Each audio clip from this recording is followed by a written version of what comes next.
থাকেন গেটের সামনে, ঠিক আছে, প্রতিদিন আমিও আমার এরকমই কাজই করব, চলুক। কতদিন চলে? কি মনে করেছেন কি দেশটা কি আপনাদের একলার পৈতৃক সম্পত্তি হয়ে গেছে আওয়ামী লীগের? যে গুন্ডা বাহিনী দিয়ে আমাদের প্রোগ্রাম বন্ধ করতে চান, পুলিশ বাহিনী দিয়ে প্রোগ্রাম বন্ধ করতে চান। সাহস থাকে কাউন্টার প্রোগ্রাম করে দেখাতেন, সাহস নেই। 10টা লোকও আসে না, ভাড়াটিয়া লোক ভাড়া করে ডিসিএসপি দিয়ে লোক আনায়, বুঝি এটা। না হলে এরকম এত করুণ পরিণতি হয়, 154টা সিট আনকন্টেস্টেড হয়ে যায়, আর বাকি রয়েছে কি, বাকিগুলোও করে ফেলবে। ওটা নিয়ে ওটা কোনো ইলেকশন নয়, এটা যে সিলেকশন হয়েছে, ভাগাভাগি নির্বাচন হয়েছে, এটা আজকে জাতির কাছে পরিষ্কার, দেশের মানুষের কাছে পরিষ্কার। তাই মানুষ আজকে ধিক্কার দিচ্ছে। ধিক্কার দিয়ে আমরা এই সরকারকে ধিক্কার দিই যে আজকে কি করছেন। আপনাদের সঙ্গে আমাদের কোনো বিরোধ নেই, আপনারা দায়িত্ব পালন করছেন, কিন্তু আমি মনে করি যে দায়িত্বটা সুন্দরভাবে পালন করেন, সম্মানের সঙ্গে, যাতে আমরাও কাজ করতে পারি, আপনারাও কাজ করতে পারেন, সেভাবে আপনারা করেন। আপনাদের সঙ্গে আমাদের কোনো বিরোধ নেই, পুলিশ বাহিনী, কিন্তু এটা তো ঠিক নয় যে আমাকে আমার বাড়ির থেকে বেরোতে দেবেন না, এটা তো ঠিক নয়, এটা তো ঠিক নয়। সেটা আপনাদের যে অফিসার ছিল সে গেল কোথায়?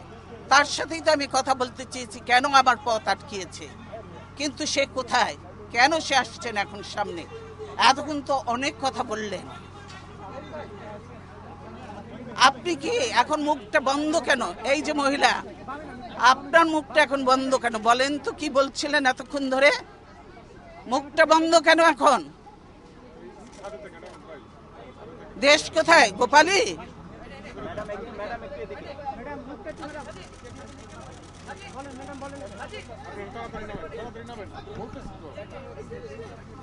গোপালগঞ্জ জেলার নামই বদলে যাবে, বুঝছেন? গোপালগঞ্জ আর থাকবে না। আল্লাহর গজব পড়বে আপনারা যা শুরু করে দিয়েছেন। কতগুলো আলেমকে হত্যা করেছেন, এতিমকে হত্যা করেছেন, কতগুলো বিডিআর অফিসারকে হত্যা করেছেন। সেদিন কি কোথায় ছিল হাসিনা? সেদিন হাসিনা কোথায় ছিল? এতগুলো অফিসারকে মারলো, 57 জন অফিসারকে হত্যা করলো, সেদিন হাসিনার এই ফোর্স কোথায় ছিল? কেন সে ফোর্স পাঠায় নাই?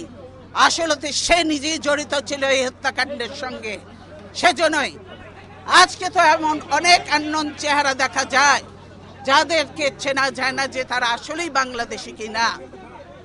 বাংলাদেশের আজকে যে কর্মসূচি ছিল, আপনারা যদি দেশকে ভালোবাসতেন তাহলে আজকে ছিল আমাদের সার্বভৌমত্ব রক্ষা এবং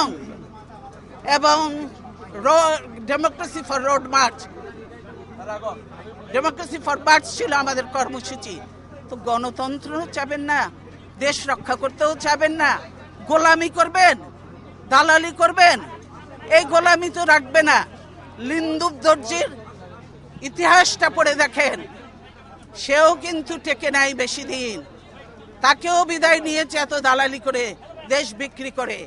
কাজে এই দেশ বিক্রি চলবে না হাসিনার, দেশ রক্ষা হবে ইনশাআল্লাহ। দালালি বন্ধ করতে বলেন, আর হাসিনার দালালি করে লাভ হবে না। বাংলাদেশের মানুষের সঙ্গে থাকেন, জনগণের সঙ্গে থাকেন, দেশের মানুষের সঙ্গে থাকেন, তবেই কাজে দেবে। দেশ বাঁচবে, মানুষ বাঁচবে। আজকে সকলের দায়িত্ব হয়ে গেছে দেশ বাঁচানো, মানুষ বাঁচানো। আর আপনারা ঘরে ঘরে ঢুকে এখন মানুষ হত্যা করছেন, মনে করেন যে এগুলোর হিসাব নেই। এই মা বোনের কান্না, এই আলেম এতিমের কান্না, এই বিডিআর এর অফিসারদের ওয়াইফদের কান্না, এগুলি কি বৃথা যাবে? এগুলি কোনোদিনও বৃথা যাবে না। আজকে যারা এই জুলুম নির্যাতন করছেন তাদেরকে এদের মতো একদিন চোখের পানি ফেলতে ফেলতে, মুছতে মুছতে তারা চোখ অন্ধ হয়ে যাবে, বুঝলেন? এখনো সময় আছে, ধাক্কাধাক্কি বন্ধ করেন, ধাক্কাধাক্কি বন্ধ করেন। আমরা কেউ ধাক্কাধাক্কি করতে আসিনি, আমরা কোনো ধাক্কাধাক্কি করতে আসিনি। আমি বলছি আপনারা চাকরি করেন, আপনারা করবেন, কিন্তু এরকম আমাদের গায়ের উপরে উঠে পড়বেন না। দূরে থাকেন, দূরে থাকেন। আপনাদের জায়গা যেখানে সেখানে, আপনাদের রাস্তার তো থাকার কথা, আপনার বাড়ির মধ্যে এসে গেছেন কেন?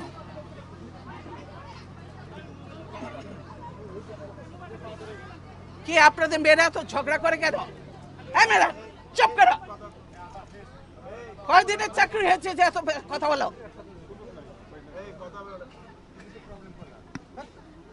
কিসের জন্য এত কথা বলো? চুপ থাকো, বেয়াদব কোথাকার।